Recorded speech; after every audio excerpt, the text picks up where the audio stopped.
Hi, my name is David Taylor. Welcome to the home of real leadership. And I'm honored today to be joined by the Dean of Ulster University Business School, very good friend of mine, Mark Durkin. We go back many years. Ulster University Business School, one of the top business schools in the UK, Europe, and renowned throughout the world. Thank you for joining us, Mark. David, thank you very much. Pleasure to be here. And Mark is going to share with us today the issue of well-being amongst students and staff and why it's such a big issue. And he's going to share, once again, at hardly any notice whatsoever, his 3 top tips, which can be applied in any area of life. As always, this is called 13. You get 13 minutes to turn around a game of football at half time, 1 minute to get into the changing room, 1 minute to come out, and 13 minutes to turn it around. So this is why it's called 13, and every interview lasts exactly 13 minutes. But hey, it's not about me, it's not around 13, it's all about Mark Durkin today. So Mark, I'm going to put you on speaker view, and over to you. David, thank you very much. Hello, everybody. Pleasure to have the opportunity to talk to you a little bit today about staff and student well-being. Just to contextualize maybe what I'm going to say, to give you a little bit of a background to what David very kindly introduced with respect to the business school. The Ulster University Business School works across all the Ulster University campuses in Northern Ireland. We also do a considerable amount of business into Dublin, London, and Birmingham. And we have quite a large international footprint, particularly in China, India, Pakistan, and Switzerland. So our aspiration, and this really helps frame, I suppose, what I'm going to say about the whole area of student and staff well-being. The whole ethos of the business school is to be the leading provider of entrepreneurial education. And entrepreneurial education focuses on the creation and transformation of opportunity, to engender a sense of possibility in people so that they feel empowered to deliver new value, create new opportunities for themselves in their own lives and for the lives of those people close to them, for their organizations, and also to positively impact the wider economy and society. So the way in which we seek to achieve that is in what we teach. So the curriculum that we have is infused with a bias to action, a bias to positivity in that whole entrepreneurial education space. In terms of how we teach, so the people that are formally in the room, now interacting online with our students, the way in which they behave, and they are themselves a brand carrier of that ethos. It's very important that they embody that whole entrepreneurial attitude and perspective, and also finally then how we behave. So with each other, how we're a sense of a team within the business school, within the staff that we have. And that brings us very starkly to the building of teams online through remote channels, whereas before we would have been more physically present on the 3 campuses that we base our activity around. So what would you say about well-being with respect of us to staff and students at the moment? Our whole mission is really to create change and create value in the students that come along to participate in our programs. And when we had the first lockdown, our priority really was in terms of continuity of service to those staff and students who were engaged in programs.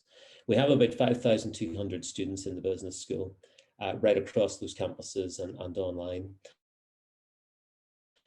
And it was to make sure that the disruption they were suffering in that first semester, in the first lockdown in spring last year, that didn't disrupt their education through that year. And we had to pivot very, very quickly from a blended but dominantly a land-based, a campus-based educational experience to one that was purely online.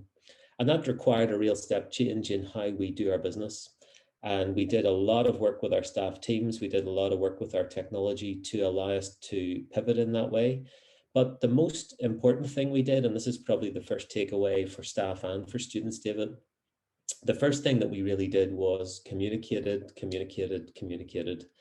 We engaged regularly with our staff teams. The heads of department that worked to me were in daily contact with their teams. I was holding daily meetings with them. And we were in touch with our students on a very regular basis to sense check how they were, how they felt they could continue, and to give them a sense of possibility in continuing. So to make the remaining journey of that program as comfortable as we could for them, letting them feel supported in an online environment, and also enabling them to, I suppose, maximize their potential in an environment that had suddenly changed for them very, very dramatically. That communication was really important also because it was two-way. So it wasn't just about us communicating to them all these different ways that we would meet their needs and service their needs. It was also about listening to them about those life stories and those circumstances that they found themselves in. So I think that helped us really engender a great sense of empathy for those people that we were dealing with. And I think empathy is the second aspect of that well-being journey that I think is so important. Being able to put yourself in the shoes of that other person, understand what their situation is like, and respond accordingly. To give you an example from a staff point of view, we obviously, as all people watching who are line managers of staff, we obviously had staff who were homeschooling, maybe with caring responsibilities for loved ones, as well as trying to manage their job from home. So what we did as a university was very clearly indicate to staff the I suppose, freedoms that they would have with respect to getting their job done. So the conventional working day that people might have expected suddenly changed, and we were saying to people, listen, if you want to start at 10:30 in the morning, that's absolutely fine. If you want to do a little bit of work between 9 and 11 in the evening, that's absolutely fine. So we worked much more towards, as long as particular projects were completed by a certain time, the way in which staff orientated themselves to make that happen was entirely up to them. So we totally empowered and trusted those teams to be able to take responsibility for their actions and complete those projects as they saw fit. That worked really well, and I think that has built a very strong relationship of trust between the employees and managers and leaders in the organization. It has also then translated into the same sort of ethos being captured in how we do our business with the customers. So flexibility around some deadlines, understanding personal circumstances by being more empathetic to those realities is something that we have really made a big effort towards achieving. The final one is one, I suppose, which would be captured in the word resilience, although resilience kind of always implies to me that in some way you're building people up to be stronger and tougher and being able to cope with things. That's not really how I would interpret it. I'm thinking more in terms of organizational resilience. So how we all work together as a collective, how we as management teams and as staff teams can, through communication and through empathy, build strength within ourselves, and where people might need a little bit of support and to lean on someone, that's okay, because you may well very much find yourself in that situation of needing to lean on others as time passes as well. So I think that sense of a collective and that sense of bonding amongst the staff teams that we have has been really, really evident to me in the last year. And it's hard to believe we're almost coming up on a year of this type of working. And I think that resilience that's built from an empathetic perspective so that we're all in this together. The one thing about COVID is the universality of it. And we're all fighting the same fight with respect to the challenges that we have, but also that communication and being in continual contact with staff and listening as well as communicating and responding and adapting and being open to change is absolutely crucial. And hopefully some of those lessons we can take forward into new ways of operating once we emerge through this pandemic. So David, those would be the key things that I would probably say. Thank you, Mark. Can I ask about your own well-being? I mean, how have you coped personally? Yeah, that's a good question. And I think for all senior leaders, I mean, I have a team of 200, we're running a 30 million pound business across ostensibly 6 sites. Sometimes those people further up the hierarchy, I think, can get forgotten. So thank you for asking that question. I'm very lucky to have that wider team that's very supportive to me, and that I have a relationship with them where I'm not afraid to say, I don't know in answer to some questions. And I think having that vulnerability as well as being supportive to them allows you to be garnering of support from them in a much more open way. And I have found that to be very formative for me over the last year. And I'm also very blessed to have a very supportive family behind me. So the working at home has been not as challenging for me as it has been for some other people. I'm sensing there's a sort of vulnerability type of leadership coming through at the moment, that it's okay to be vulnerable. It's okay to say, I don't know. It's okay to say, I was wrong, or I need help even.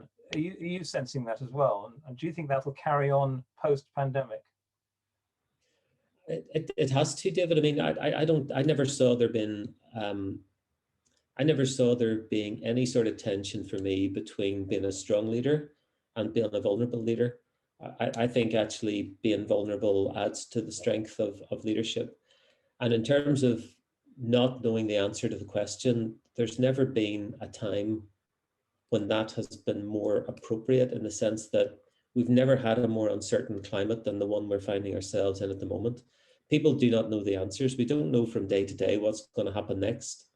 So you have to have a real comfort with ambiguity. You have to make peace with uncertainty.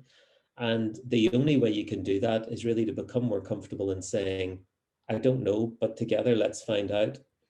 And that's a very powerful thing to take forward, because as we continually work our way through uncertainty and ambiguity in the world, I think some of the lessons, and some of the humbling lessons perhaps, that some people have learned through this process, that's going to stand to us as we come out of this. And have you, as a top team, with the Vice Chancellor and everyone, had opportunities to discuss these things as well? Oh my goodness, we're very lucky to have a Vice Chancellor and President, Paul Bartholomew, to having someone like him, someone who's a listener, someone who is not afraid to say he doesn't know, to rely on us, to listen to us, and then to make very, very clear decisions, always with the business and the student at the heart of those decisions. Only today we had such a meeting where he was very emphatic that we would be looking after a particular student group, not necessarily to advantage ourselves at all, but because it was the right thing to do. And that kind of passion, I think, is absolutely fantastic and appropriate today. And final question, Mark. I know we've discussed this many times. The country's in debt. The United Kingdom's in a lot of debt. Do you see entrepreneurs as being part of the significant way out of that debt? You'll be unsurprised to hear me say I absolutely do. I mean, people, what we need more than ever at the moment, I think, is people who have a sense of possibility about the future, a sense of positivity in terms of how they're going to create that possibility for new value, whether that value is at the level of themselves, their family, their company, society more widely. If we don't rely on entrepreneurs, who will always be opportunity seeking, if we don't rely on entrepreneurs and empower them and enable them at this point in time, we're going to have a much slower road to recovery than if we do that. So I'm a passionate believer in entrepreneurial thinking and entrepreneurial education. It's not about starting businesses. It's not about growing businesses. It's a lifestyle. And the more we can engender that sense of possibility in people to create new opportunities, the better off we are going to be. Thank you, Mark. Really appreciated. Mark joining us from Northern Ireland, one of my favorite places in the whole world. A beautiful, beautiful country where Game of Thrones is filmed. And thank you very, very much, Mark. And we really appreciate your time. Listen, David, it's been a pleasure, and we hope we can bring you over to Northern Ireland again very soon when we're all vaccinated. You being a very young man, though, that will take some time for you to get vaccinated, but we're prepared to wait. So thank you very much for the opportunity. Take care. Bye-bye. Bye.